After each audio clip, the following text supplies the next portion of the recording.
महर्षि मार्कंडेय बोले, सूर्य के पुत्र सावर्णी की उत्पत्ति कथा विस्तार पूर्वक कहता हूँ, सुनो।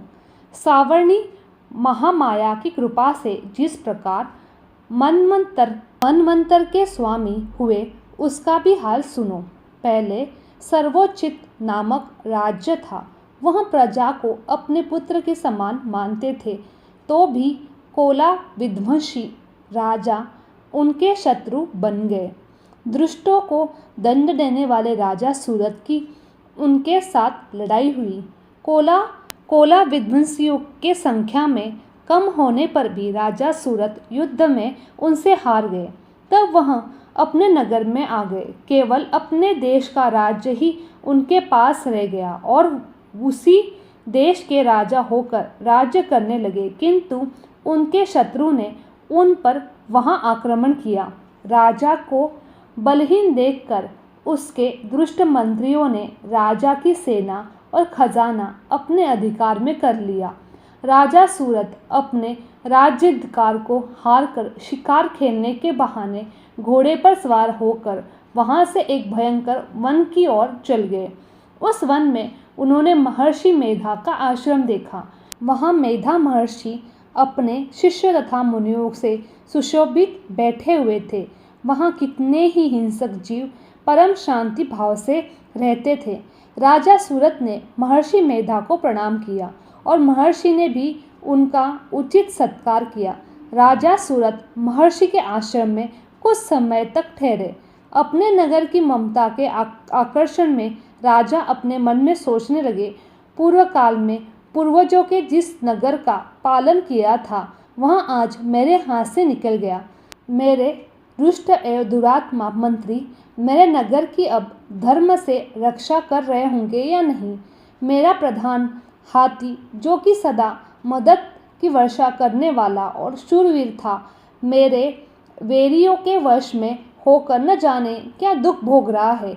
मेरे आज्ञाकारी नौकर, जो मेरी कृपा से धन और भोजन पाने से सदैव सुखी रहते थे और मेरे पीछे पीछे चलते थे, वह अब निश्चय ही दुष्ट राजाओं का अनुसरण करते होंगे तथा मेरे दुष्ट एवं दुरात्मा मंत्रियों व्यर्थ ही धन को व्यय करने से संचित किया हुआ मेरा खजाना एक ही दिन अवश्य खाली हो जाएगा। इस प्रकार की बहुत सी बातें सोचता हुआ राजा निरंतर दुखी रहने लगा। एक दिन राजा सूरत ने महर्षि मेधा के आश्रम निकट एक वैश्य को देखा। राजा ने उससे पूछा, भाई तुम कौन हो? यहाँ तुम्हारे आने का क्या कारण है और तुम मुझे शोकग्रस्त अनमने से दिखाई देते हो, इसका क्या कारण है? राजा के यह नम्र वचन सुन वैश्य ने महाराज सूरत को प्रणाम करके कहा। वैश्य बोला, राजन, मेरा नाम समाधि है। मैं धनियों के कुल में उत्पन्न एक वैश्य हूँ। मेरे दुष्ट स्त्री पुत्रादि ने लोभ से मेरा धन सब कुछ छीन लिया और मुझे घर से निकाल दिया। मैं इस तरह से दुखी होकर इस वन में चला आया हूँ और यहाँ रहता हूँ। मैं इस बात को कभी भी नहीं जानता कि अब घर में इस समय सब कुछ कुशल है या नहीं। यहाँ मैं अपने परिवार का आचरण संबंधी कोई भी समाचार भी नहीं पा सकता कि वह घर में इस समय कुशल पूर्वक है या नहीं। मैं अपने पुत्रों के संबंध में यह भी नहीं जानता कि वह सदाचारी है या दुराचारी है। मैं फंसे हुए हैं। राजा बोले, जिस धन के लोभी स्त्री पुत्रों ने तुम्हें घर से निकाल दिया है, फिर भी तुम्हारा चित्त उनसे क्यों प्रेम करता है? वैश्य ने कहा, मेरे विषय में आपका ऐसा कहना ठीक है, किंतु मेरा मन इतना कठोर नहीं है।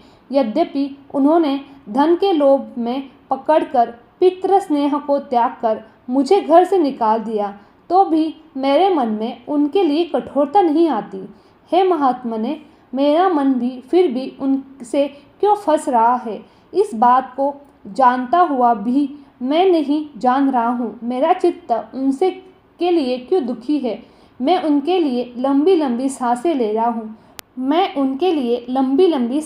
रहा हूँ। उन लोगों ने प्रेम नाम को नहीं है, फिर भी ऐसे निस्नेहों के लिए मेरा हृदय कठोर नहीं होता। महर्षि मार्कंडेय जी ने कहा, हे ब्राह्मण, इसके पश्चात महाराज सूरत और वह वैश्य दोनों महर्षि मेधा के समीप गए और उनके साथ यथा योग्य न्याय भाषा करने लगे। दोनों ने वार्ता आरंभ की। राजा बोले, हे भगवान, मैं आपसे एक बात पूछता हूँ, सो आप कृपया करके मुझे बताएं।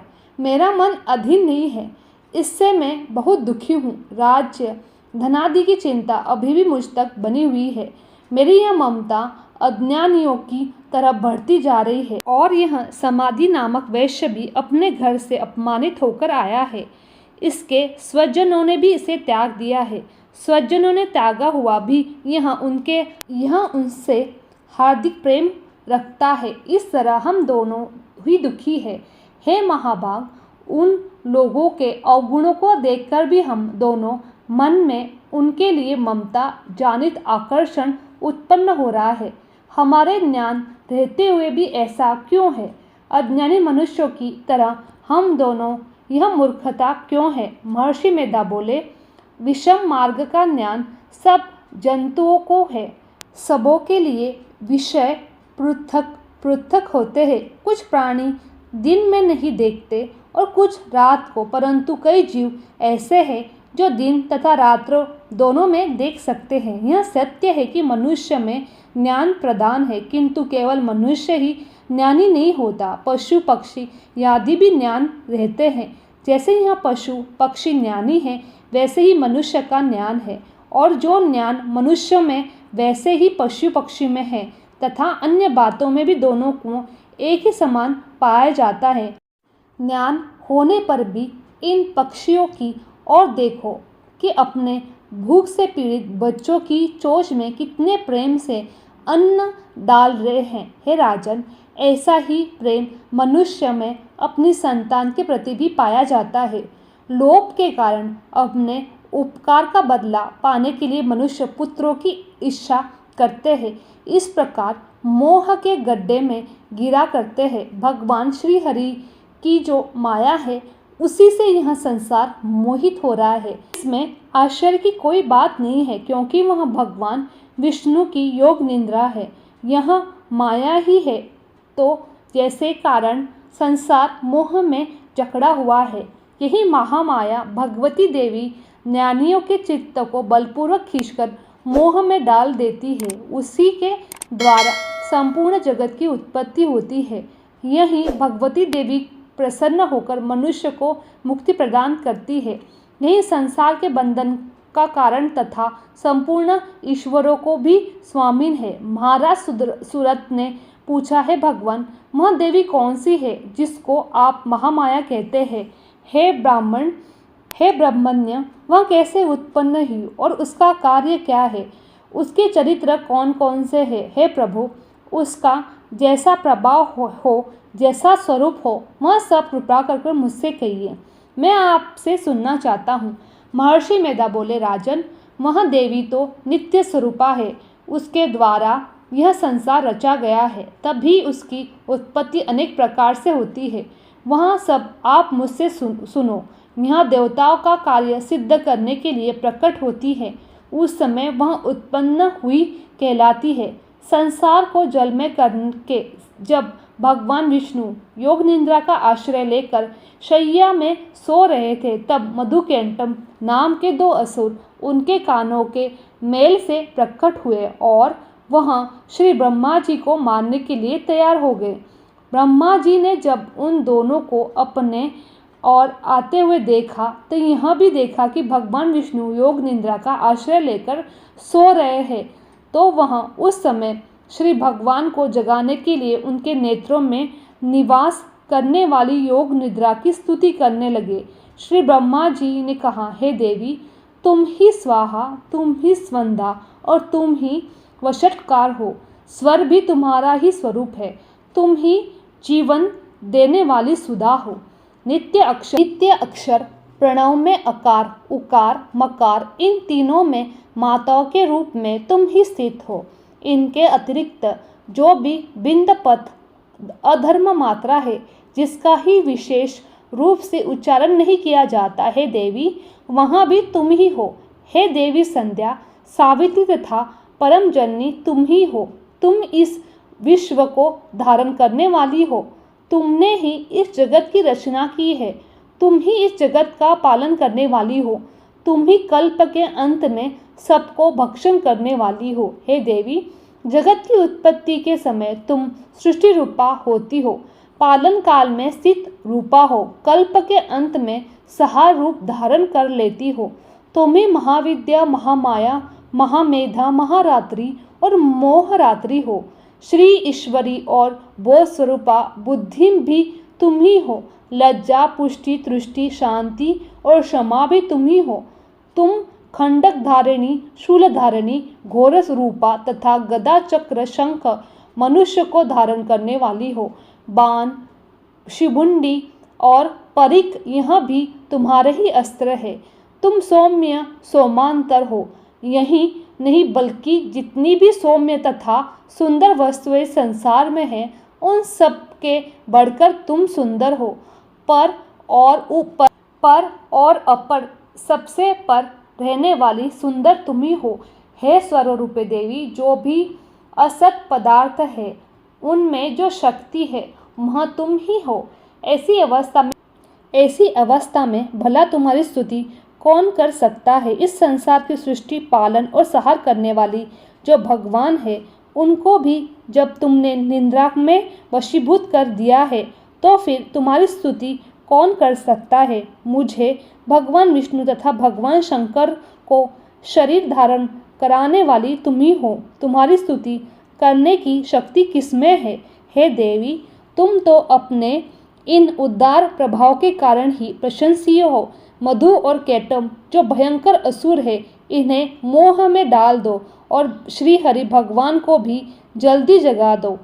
उनमें इनको मार डालने की बुद्धि भी उत्पन्न कर दो। महर्षि मेधा बोले, हे राजन, जब ब्रह्मा जी ने देवी की इस प्रकार स्तुति करके भगवान को जगाने की तथा मधुकेटुम को मारने के लिए कहा, तब भगवान विष्णु के नेत्र, मुख, नासिका, बाहु, हृदय वृक्ष स्थल से निकल ब्रह्मा जी के सामने खड़ी हो गई। उनका ऐसा करना था कि भगवान श्री हरि तुरंत जाग उठे और दोनों असुरों को देखे, जो कि अत्यंत बलवान तथा पराक्रमी थे और मारे क्रोध के जिनके नेत्र लाल हो रहे थे, जो ब्रह्मा जी का वध करने के लिए तैयार थे। तब क्रोध हो उन दोनों दुरात्मा असुरों के साथ भगवान श्री हरि पूरे 5000 वर्ष तक लड़ते रहे। एक तो वह अत्यंत बलवान तथा पराक्रमी थे, दूसरी महामाया ने भी उन्हें मोह में डाल रखा था। अंत वह श्री भगवान से कहने लगे, हम दोनों तुम्हारी वीरता से अत्यंत प्रसन्न हैं, तुम हमसे कोई वर मांगो। भगवान ने कहा, यदि तुम मुझ पर प्रसन्न हो तो अब तुम मेरे हाथों से मर जाओ। बस इतना सा ही वर मैं तुमसे मांगता हूँ, यहाँ दूसरे वर से क्या प्रयोजन है। महर्षि मेधा बोले, इस तरह से जब वह धोखे में आ गए और अपने चारों ओर जल ही जल देखा, तो भगवान श्री हरि से कहने लगे, जहाँ पर जल न हो, सूखी जमीन हो, उसी जगह हमारा वध कीजिए। महर्षि मेधा कहते हैं, तथास्तु। यह कहकर भगवान श्री हरि ने उन दोनों को अपनी जांघ पर लिटाकर उन दोनों के सर काट डाले। इस तरह से यह देवी श्री ब्रह्मा जी की स्तुति करने पर प्रकट हुई थी। अब तुमसे उनके प्रभाव का वर्णन कहता हूँ। इस तरह से यह देवी ब्रह्मा जी की स्तुति से प्रकट हुई थी। इति श्री पहला अध्याय समाप्त।